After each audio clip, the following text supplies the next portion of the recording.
Hi guys, welcome back. ಎಲ್ಲರಿಗೂ ನವರಾತ್ರಿ ಹಬ್ಬದ ಆರ್ಥಿಕ ಶುಭಾಶಯಗಳು.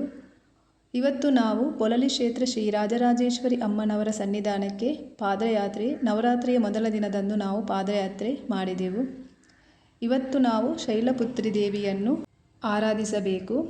ಶೈಲಪುತ್ರಿ ದೇವಿಯು ಪಾರ್ವತಿ ದೇವಿಯ ಮೊದಲ ಅವತಾರವಾಗಿದ್ದು, ಶೈಲಪುತ್ರಿಯು ಇಂದಿನ ಜನ್ಮದಲ್ಲಿ ಸತಿಯಾಗಿ ದಕ್ಷ ಪ್ರಜಾಪತಿಯ ಮಗಳಾಗಿ ಜನಿಸಿದ್ದಳು. ದಕ್ಷ ತನ್ನ ಯಾಗದಲ್ಲಿ ಶಿವನನ್ನು ಅವಮಾನಿಸಿದಾಗ ಅದನ್ನು ಸಹಿಸಲಾರದೆ ಸತಿಯು ಯಜ್ಞದ ಬೆಂಕಿಯಲ್ಲಿ ತನ್ನನ್ನು ತಾನು ಸುಟ್ಟುಕೊಂಡಳು. ಸತಿಯು ಮುಂದಿನ ಜನ್ಮದಲ್ಲಿ ಪರ್ವತರಾಜನ ಹಿಮವಂತನ ಮಗಳಾಗಿ ಅಂದರೆ ಶೈಲಪುತ್ರಿಯಾಗಿ ಜನಿಸಿದಳು. ಅವಳು ಮತ್ತೆ ಶಿವನನ್ನು ಮದುವೆಯಾದಳು.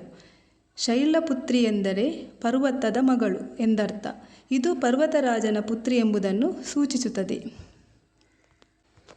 ನವರಾತ್ರಿಯ ಮೊದಲ ದಿನದಂದು ಶೈಲಪುತ್ರಿಯನ್ನು ಪೂಜಿಸಲಾಗುತ್ತದೆ.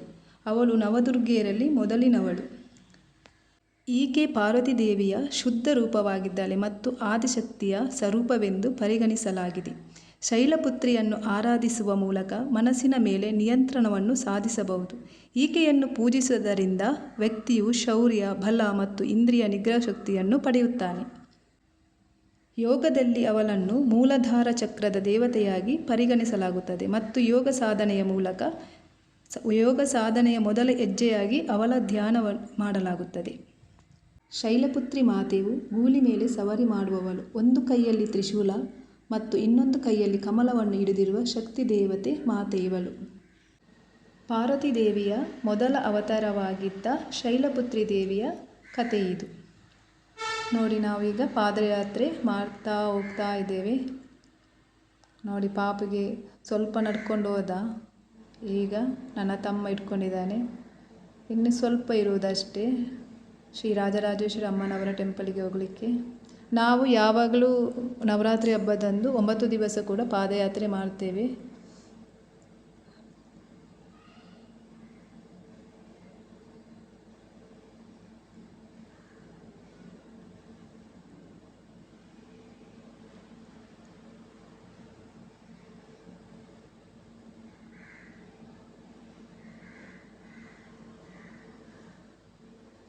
ಇವತ್ತಿನ ಬಣ್ಣವು ಬಿಳಿ ಬಣ್ಣವಾಗಿದ್ದು, ಅಮ್ಮನಿಗೆ ನೈವೇದ್ಯ ಹಸುವಿನ ಹಾಲು ಮತ್ತು ತುಪ್ಪವನ್ನು ಸಮರ್ಪಿಸಲಾಗುತ್ತದೆ.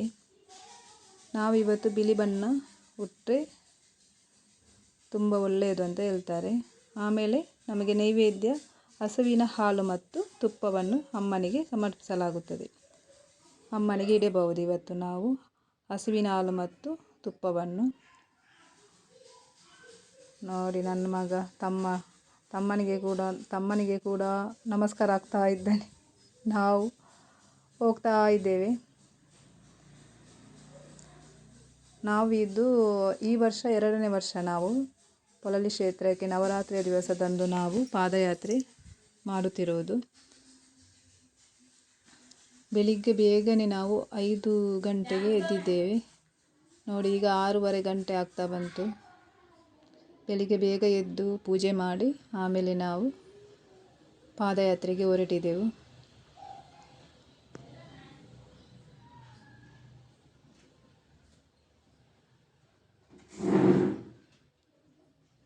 ನೋಡಿ, ಅಮ್ಮನ ಪೊಳಲಿ ಕ್ಷೇತ್ರ ದ್ವಾರ ಬಂತು. ನೋಡಿ, ಅಮ್ಮನವರ ಇನ್ನು ಸ್ವಲ್ಪ ಇರುವುದಷ್ಟೇ.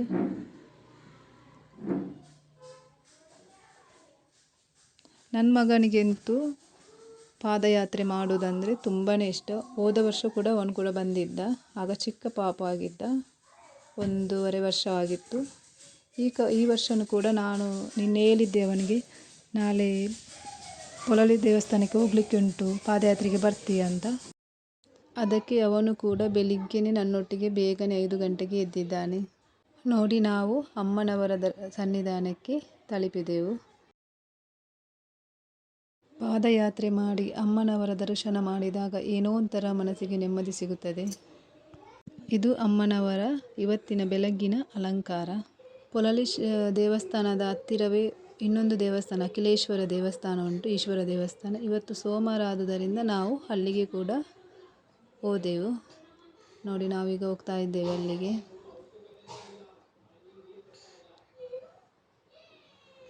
ಅಲ್ಲಿ ನಾವು ದೇವರ ದರ್ಶನ ಪಡೆದು ಆಮೇಲೆ ನಾವು ಮನೆಗೆ ಹೊರಟೆವು.